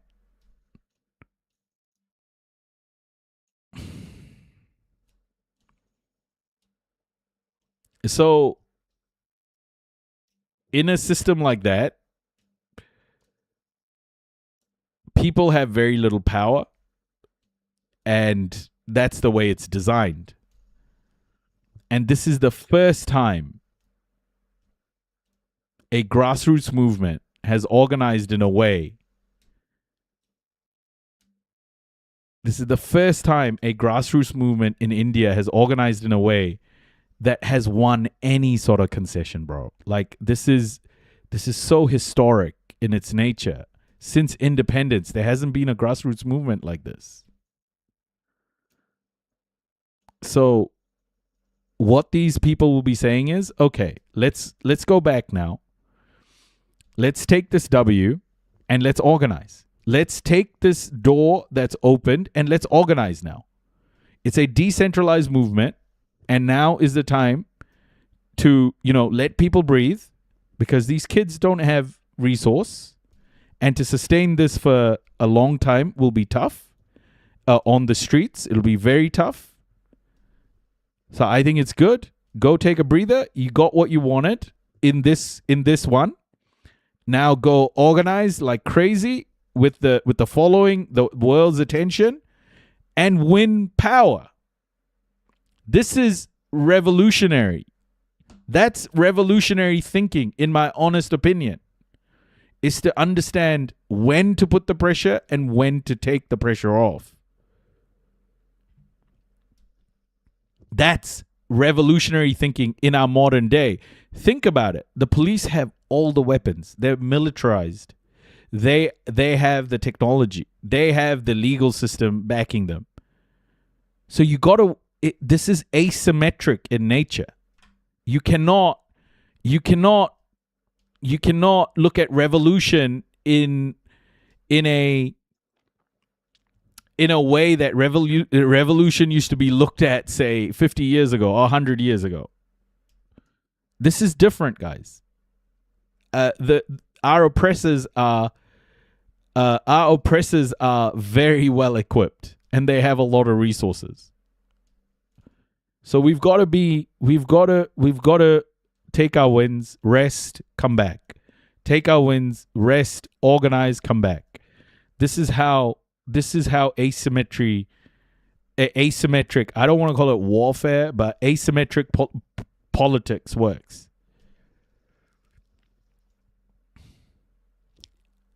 Liberation using asymmetric strategies, I guess, if someone wanted to write a paper about it. The US government is being run by pay-to-play peeps. You don't get the best and brightest. Yeah. UK is attacking Iran illegally. What has the UK done legally ever? Please fucking tell me. Everything the UK does is illegal. Everything.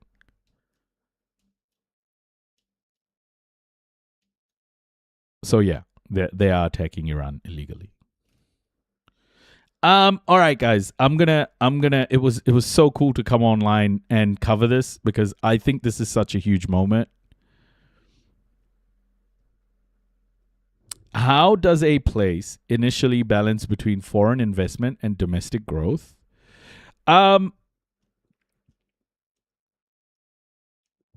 So one thing I want to say about that's a really good question. For the global south, especially after World War II, it's meant relying on global institutions like the IMF and the World Bank in order to do that, infected ghost. So what would happen, or what still happens today, is countries in the global south will go to the IMF, ask for a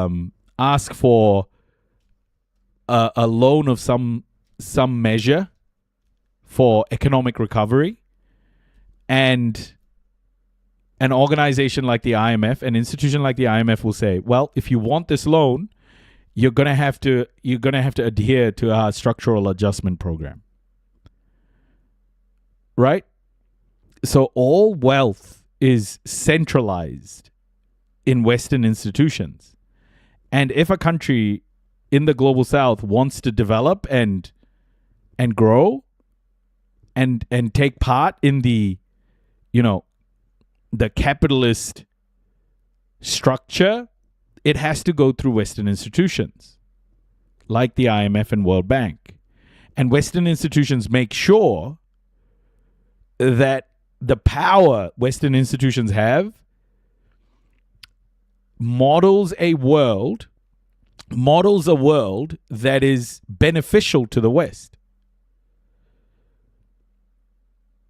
So if you don't adhere to the model that, say, IMF tells you, which is about, a neoliberal model of liberalization, privatization, and austerity, like if global South nations don't adhere to these sorts of models, then the IMF just won't give you a loan. And honestly, like coercive tactics will be used. Coercive tactics will be used to assassinate your leaders, right? Like Thomas Sankara or how many ever leaders there have been around the world, right? Who have been assassinated in the global South by the West. You're talking about Operation Condor, things like that the West has taken part in. So foreign investment will only flow into a country, Biggie and Tupac. Foreign investment will only flow into a country, so wealth from the West will only flow into a country if it adheres to a set of rules dictated by Western institutions. And domestic growth is it's monitored by these institutions. So GDP, for example, in itself is a colonial legacy. Right? Growth, the way it's measured now, is a colonial legacy. It is about how effective extraction is from a nation. That's what growth really is about the exploitation of labor, ultimately. It's a colonial legacy. So if the global South doesn't adhere to Western models, then that country will not grow, will not be allowed to grow.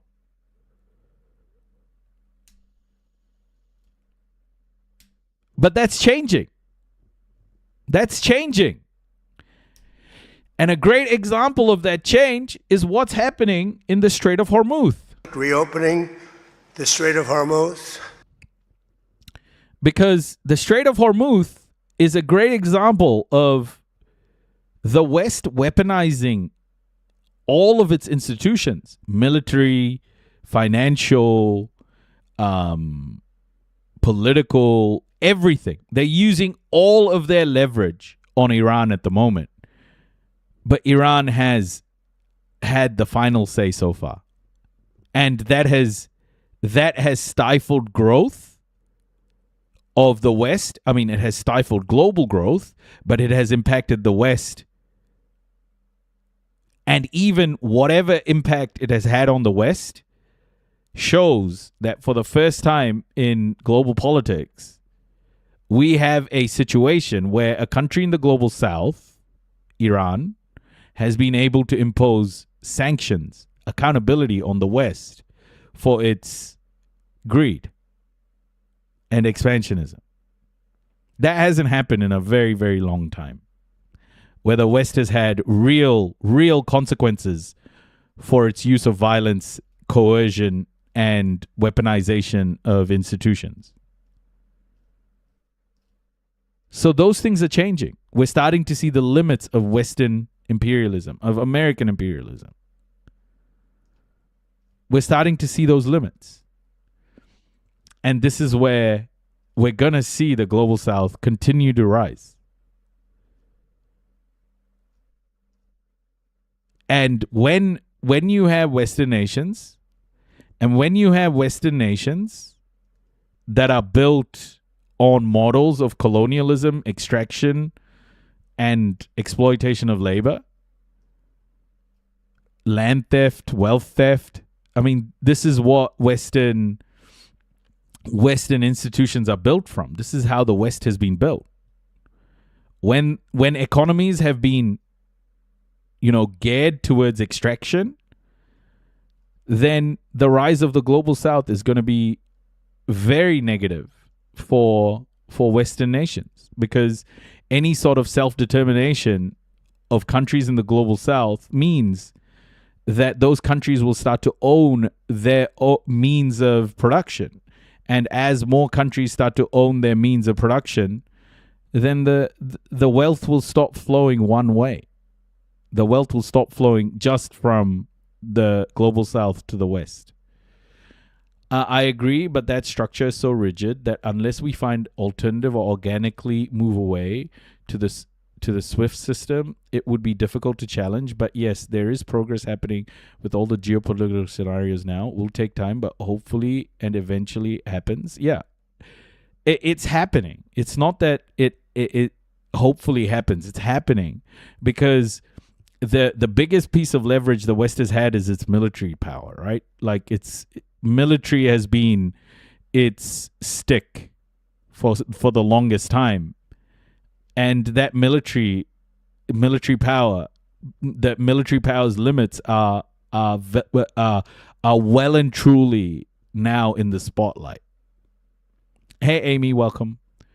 So that leverage has gone away, Infected Ghost. It's not a hope anymore. It's happening. It's happening. It's just, my concern is, will white supremacy say, if we can't have the world, then you can't too, and then resort to other forms of violence like nuking people? That's a possibility, right? Like the West has built the structure of white supremacy over 600 years. And that control is starting to fade. Slowly, but it's happening. In this moment, will that fragility lead to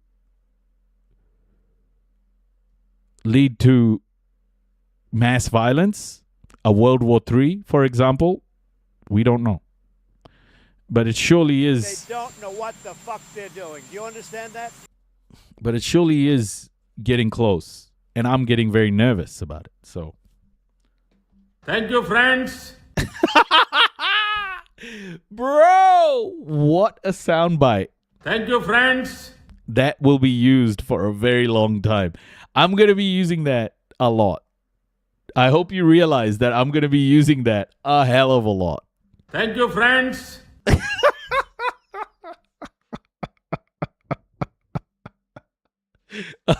Reopening the Strait of Hormuz. Thank you, friends.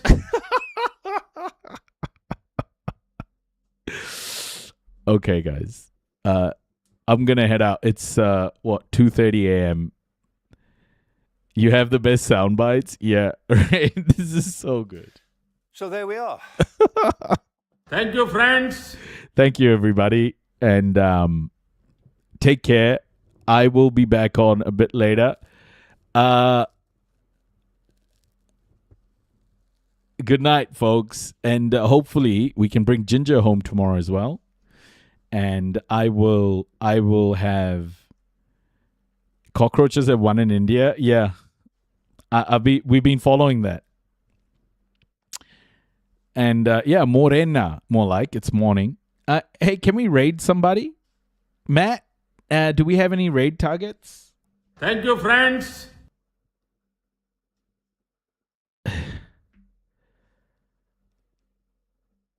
Thank you, Zetetic. Thank you.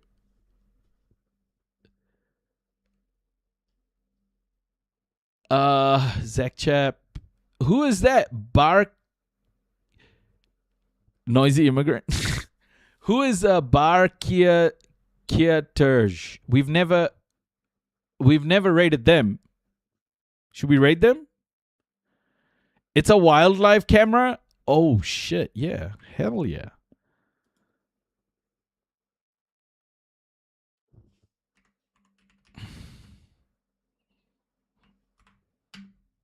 Yeah, let's do it. Okay, everybody. Thank you, friends. And I hope you have... That's the best fucking sound. I don't know what you think about that soundbite, Roshan, but I love it. I absolutely love that clip. Thank you, friends. I will see you all soon. Free Palestine, everybody. Free Palestine. Always remember that. Thank you, friends. I love all of you. Thank you so much for the support. Thank you, friends. And yeah, I'll catch you all tomorrow, hopefully with Ginger here. Well done, my boy. देखा मैंने कितना अच्छा dance करता है? Thank you, friends. I will see you all soon, okay? Thank you so much. Have a good night. Pomarie, Morena, wherever you are, Kakite, and I will catch you all soon, okay? Raiders, ready? Here we go. In 3, 2, 1. Enjoy the raid, everyone. Enjoy the raid. Thank you, friends.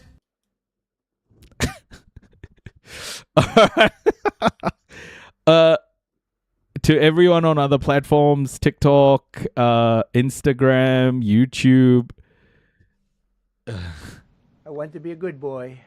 Instagram, YouTube, Facebook, wherever you are. Thank you so much. I will catch you all soon as well. Good night, everybody.